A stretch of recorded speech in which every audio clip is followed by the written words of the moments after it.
So I have with me today composer Matthew Hua. Matthew is a concert composer and a film composer, and he's about to start up this fall at Columbia College Chicago. Did I get that right? Yes. Fantastic. You've had some really cool opportunities, particularly for a composer just out of undergrad. That's kind of unusual. I want to highlight those. So in addition to being accepted to Columbia College's master's program, you've had a couple of different performances of your orchestral music, and you've had a reading session with one of those orchestras too. Can you tell us a little bit about what these projects were and how you got those opportunities? First off, thank you for having me and thank you for taking the time to talk about my experience. It's been a wild 3 years since I've graduated from my undergrad at Georgetown University. Kind of as you said, I've had performances, I've had three performances of orchestral works. These were full orchestra works within the last 3 years. I've also done an orchestral reading with another community orchestra, and then I have a upcoming reading session with another orchestra over in Europe this summer. And I just forgot a wow, I'm blanking. There's a university group that did a reading of a saxophone piece that I'm working on most recently as well. So three different orchestras that I've had the pleasure of working with, one coming up.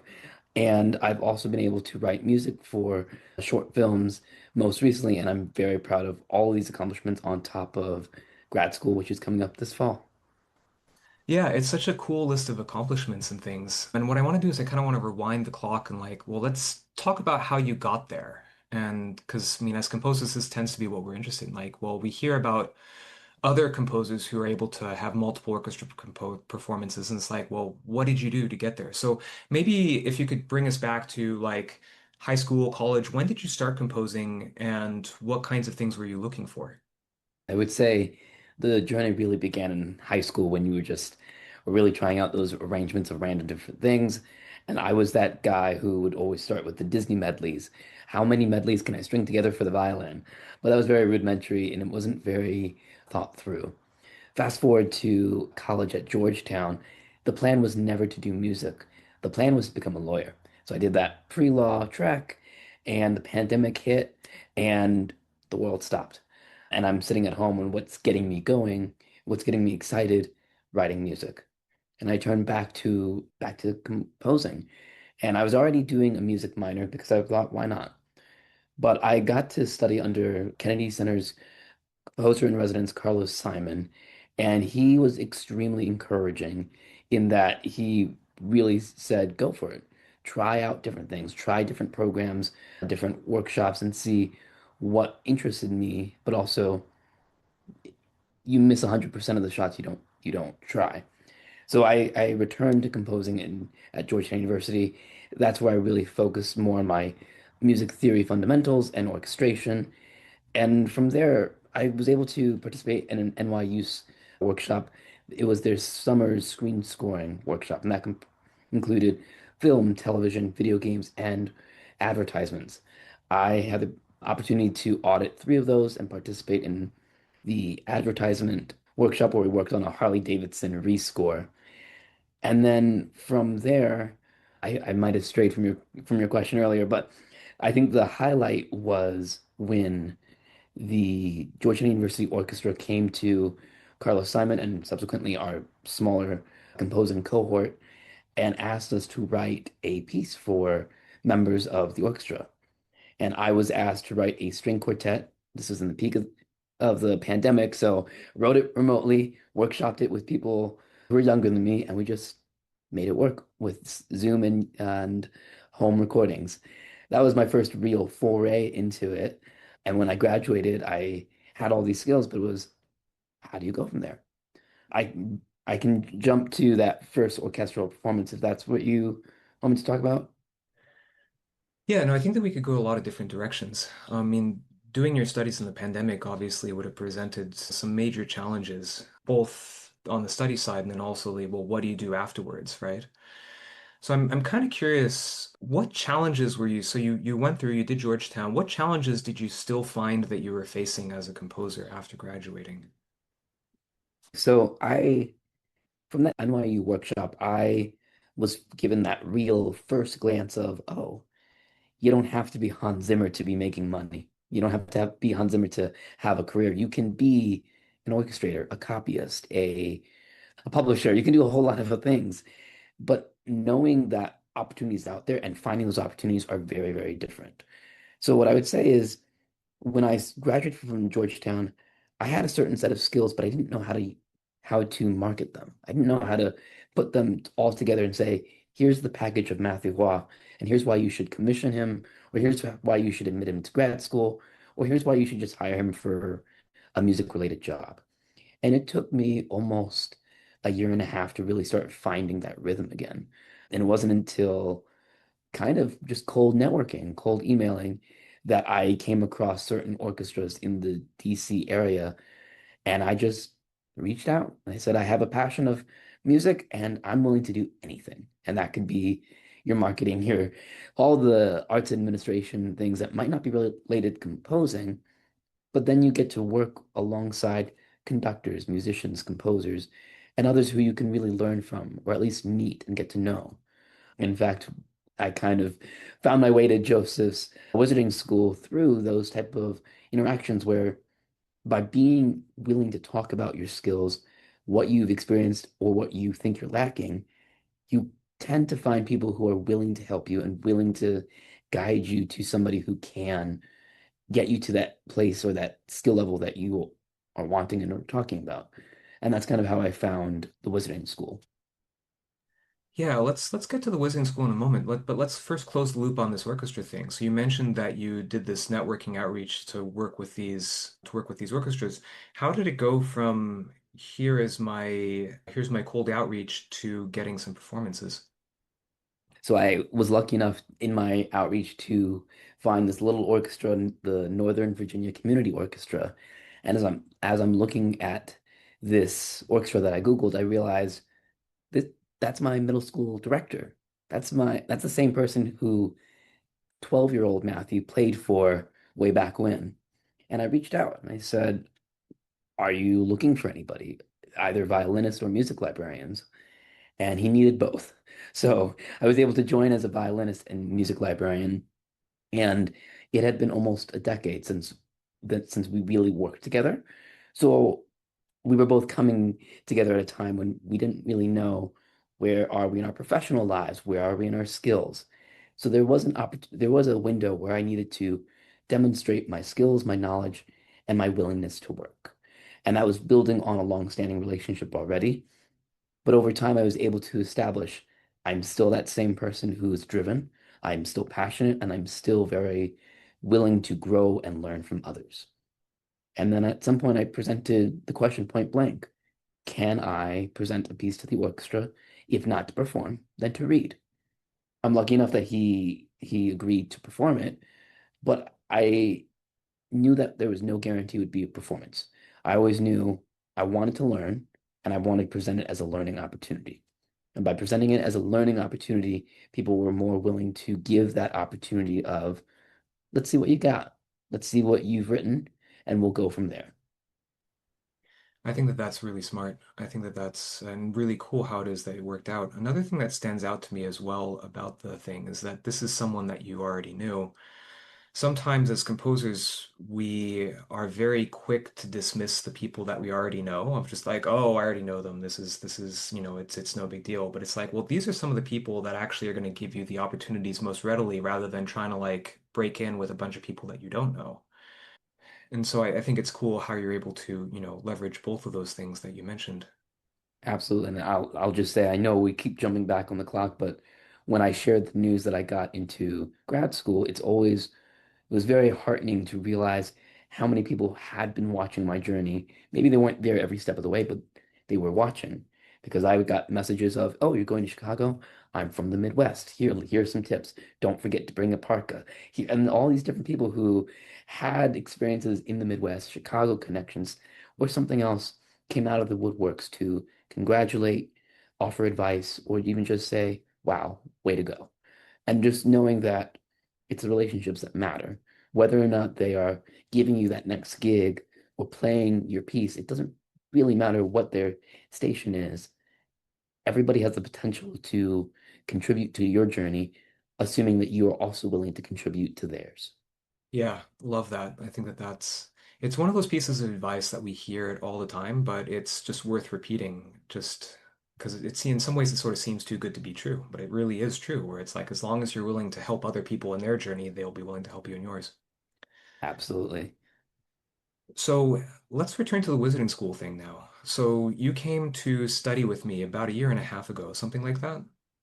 Something like that. I think it was 2020, February 2024. Yeah. What were you hoping to learn in our time together? So by that point, it had been 2 years since I graduated from my undergrad. And while I was, by that time, I had one performance of my original music under my belt, and I was preparing to perform another piece. And while I'm proud of those accomplishments, looking back on it, there's a lot of harmony I could have worked on. There's a lot of orchestration I could have worked on. And when I came to Joseph, or came to the Wizarding School, I found myself realizing there's a lot to be desired in my music in terms of how do you use an orchestra, not just let's throw things on a staff paper. How can we be smart about it, both for the audience and the musicians and the conductor? Because at the same time, I was working with volunteer musicians, which is great, but that's not always the case. You usually have to work with a budget. You have to know how do you manage that budget in a smart way so that if you want people to hire you, commission you, they know, all right, he knows what he's doing harmonically, he knows what he's doing melodically, and he's going to use the budget effectively. So he's not just going to waste our money. So, with all that being said, I came in with very specific goals.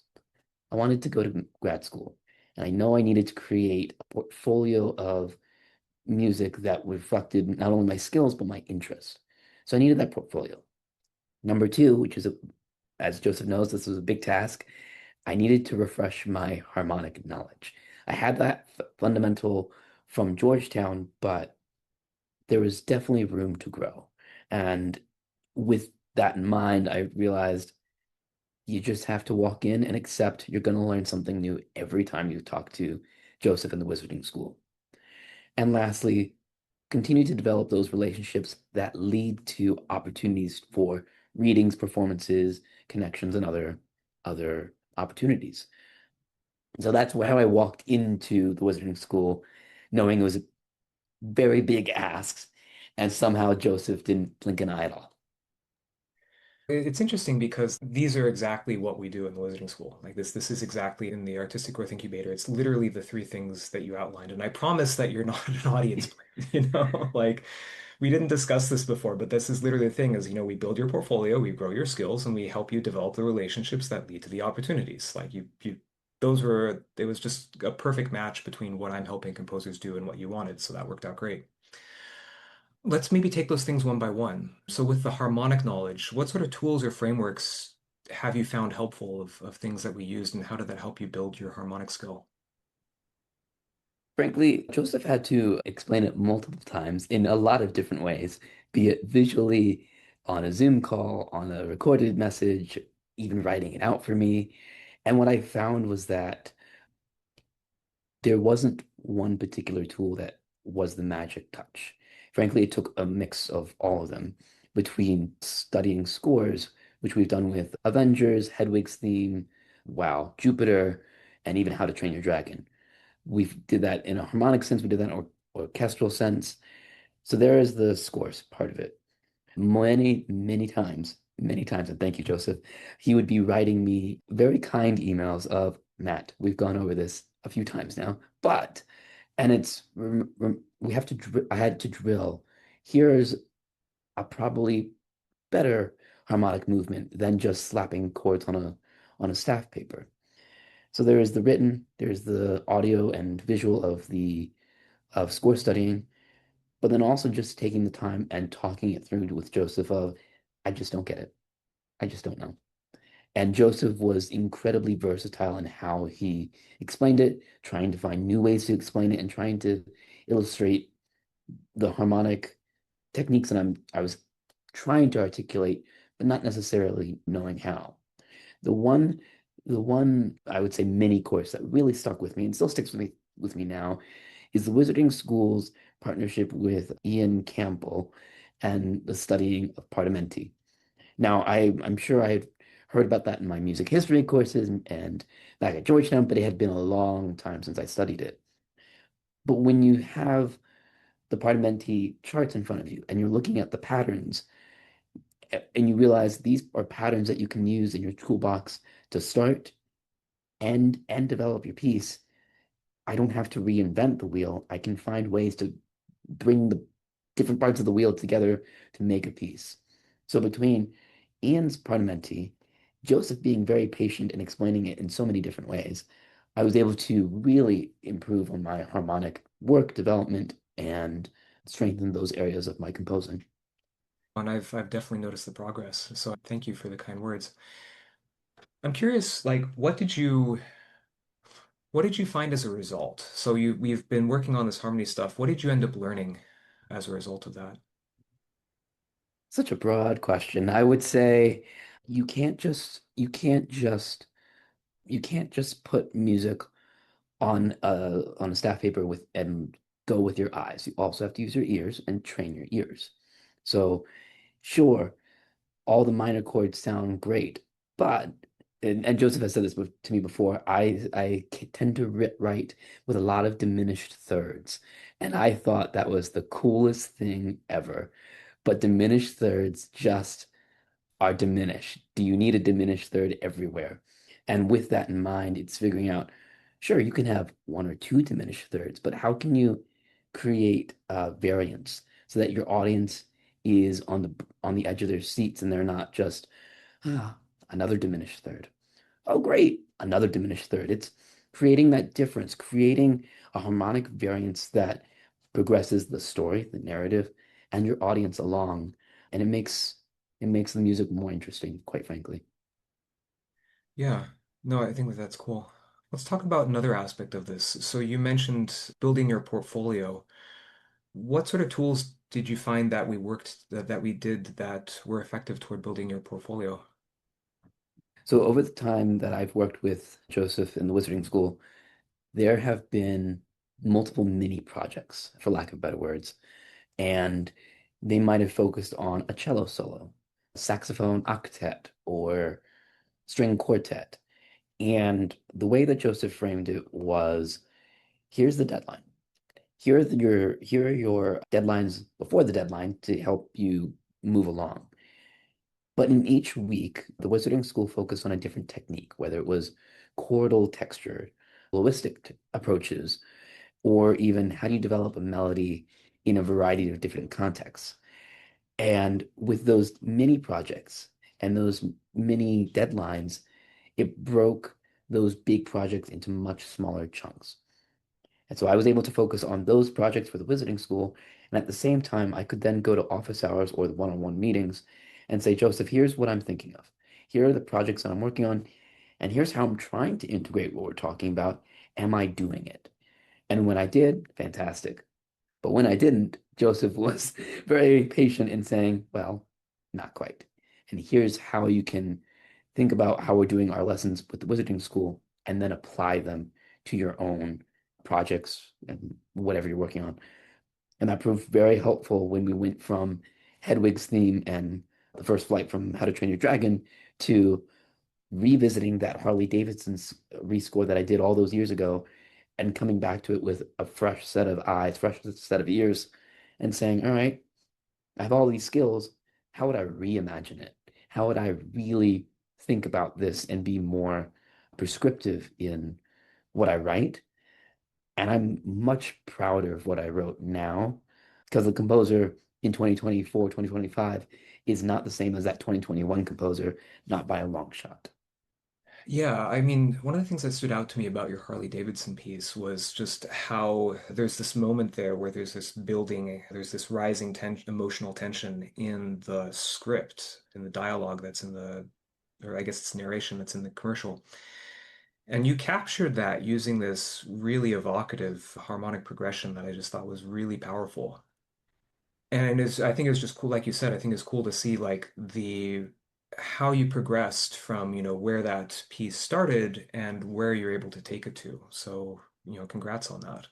Thank you very much. And that actually served as part of your portfolio for applying to these different graduate programs. That's right. It was one of three different short films that were submitted. So it was a PSA, the Harley David advertisement, and a short film from a different film competition. And in I tackled each of those separately on my own before I really brought it into the wizarding school. So Joseph was able to hear my first attempts and then say, all right, let's see, rather than focus on melody, big melody, let's figure out what's your structure, what's your process going to be. Let's not try and make it overcomplicated. Let's segment it out. And I think Joseph's approach through the wizarding school to really break down those large, for lack of better words, the meal of the short films into smaller bites was very helpful and frankly helped my mind to settle on, all right, let's not focus on each bar. Let's focus on here are 2 minutes of music. Where's the climax? Where's the end? Where's the outro? Where's the intro? How can I frame that harmonically and go from there? So I'm curious, you've done all this really cool skill building and portfolio building as well. What effect have you found that this has had as you've turned around and applied for grad programs or continued to network? So I'll focus on the grad programs first. I got into my number one school, which was Columbia College in Chicago, along with Berklee College of Music in Valencia, Spain, and the Pacific Northwest Film School. For those who don't know the Pacific Northwest Film School, Michael Paraskevas, who composed or co-composed Agatha All Along, came out of that program. But more importantly to me is I did what I had sought out to do back in 2012, really as early as 2021. I was producing music at a quality that was clearly respected by industry veterans who are now teaching. And what it translated to me was the admission panels for these programs believed that I had something to offer to their programs, and I would be an added addition to their community, which is a wonderful feeling. Who doesn't want to be accepted a, into any group, let alone these awesome programs? But it also gave me a map of, well, now I know what I'm doing. When I go to Columbia College in August, I'll be starting my master's in fine arts in music composition for the screen. I'll do that for 2 years, and then the program, it's part of the curriculum. You end with a 4 week some internship in Los Angeles. So I'd always talked about I should be in LA. That's where it is. It's where everything's happening. But now I have a reason to go. It's part of the curriculum. It's part of the program. So I've been doing the work to get me to this part. Now I know I'm going to be doing even more work to not just get through masters, but the plan is to excel in the master's program so that by the time I walk out, the composer at the end of the program is not going to remember or even recognize the composer that you're listening to right now.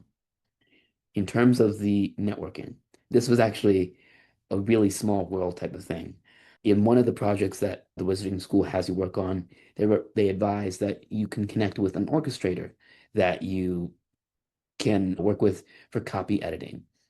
And it happened that through Carlos Simon and Georgetown and then networking, I had already known that orchestrator. So it kind of reinforced my belief in the wizarding school of, oh, my circles are colliding. This is a school and a program that I can trust in who I work with. And I feel very comfortable reaching out to Dan Brown and saying, I have a question on this technique with the harps or this writing for percussion. Can you give any quick thoughts? And there are two other folks I want to shout out. Ashley Killam, who came in and talked about how to build a website.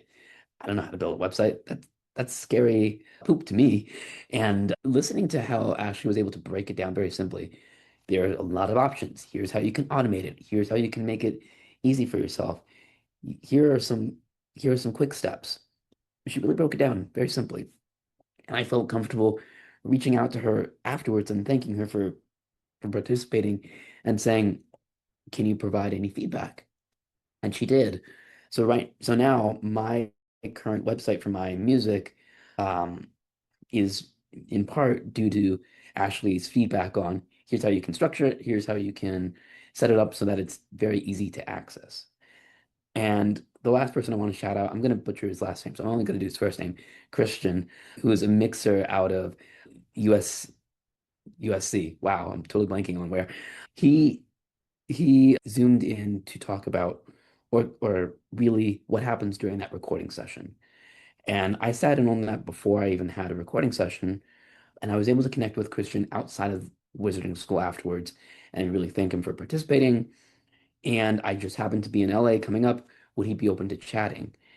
And he was. Not only was he willing to chat, he turned what I thought would be a 30-minute coffee into a 90-minute full-on discussion about his life.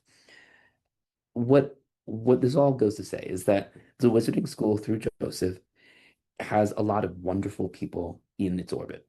There are orchestrators, copyists, composers, and mixers and website designers who really want you to succeed and really want others to succeed. And they're willing to help, assuming that you put in the work. And so it's really helped me get out of my shell and just be willing to reach out. Send that cold email, send that thank you. You never know who's going to respond, and you never know who might be willing to sit down for a coffee and then introduce you to the 10 people that come by and that they happen to know. So, with all that being said, the networking is both a skill, a comfort level, but also if you can demonstrate your ability, they will also want to work with you down the road. Yeah, that's awesome. And you know what? Honestly, I think kudos to you for a lot of, you know, what you've accomplished in this is because you were willing to put in the work, and you were willing to do the scary thing, both, willing to do the scary things artistically, in terms of like growing your skills, but also willing to do the scary thing socially in terms of reaching out to people, asking for things and seeing what comes from that. So, bravo on that front. Thank you very much. Two more questions for you as we land the plane here. First off, you've mentioned all of these cool things about the program. Who would you recommend it to? I'm currently 24. I'm about to be 25, and I'm obviously going into a master's program.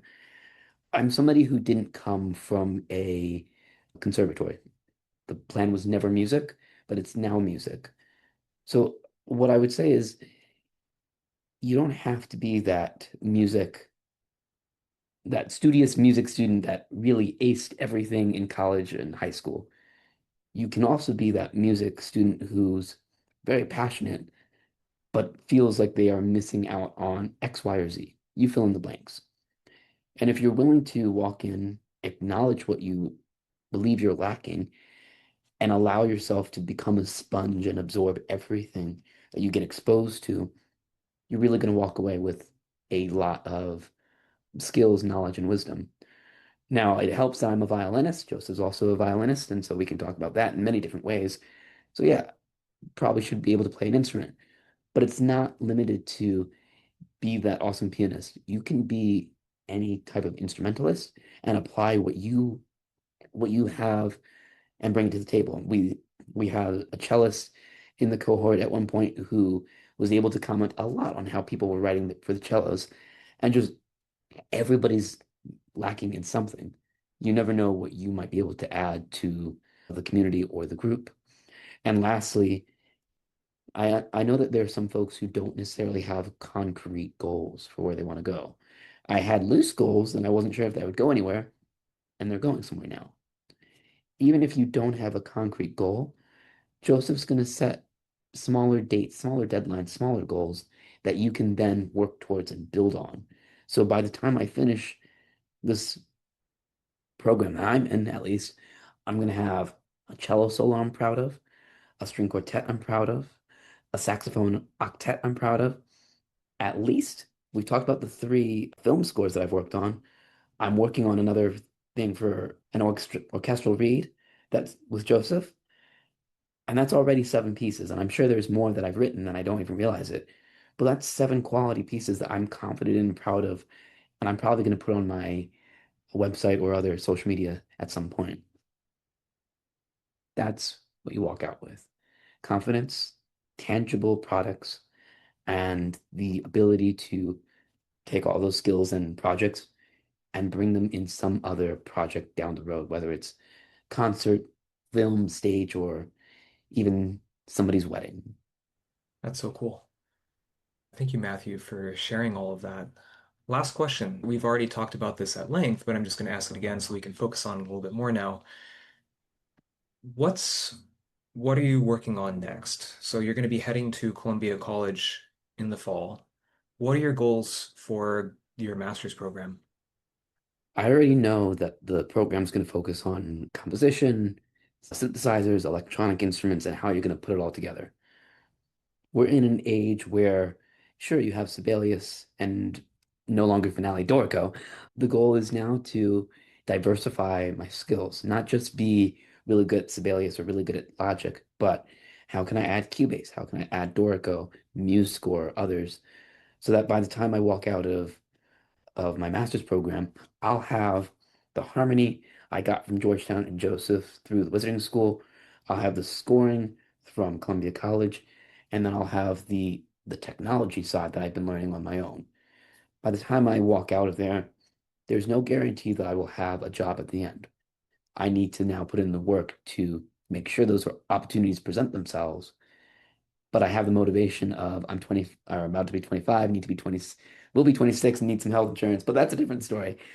What is clear to me is that I need to make sure that I'm a well-rounded composer and orchestrator who's not limited to one medium, one technology, or anything really. You have to be willing to grow and build yourself into whatever the industry is headed towards, especially with the environment we're in right now. Cool. Well, I will be looking forward with excitement to see how your career goes. Thank you again, Matthew, for visiting with us today. Do you have any last thoughts or comments you want to share with people? Thank you for again for having me. I best of luck to whoever's listening. I recognize it's a scary endeavor to join this unknown school and put your faith into Joseph, but I it is worth it.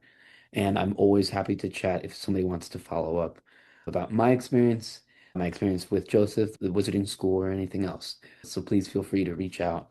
I'm sure Joseph has my contact information as well. Thank you, Matthew. Thanks for visiting, and I look forward to seeing what comes next for you and your music. Absolutely. Thank you so much.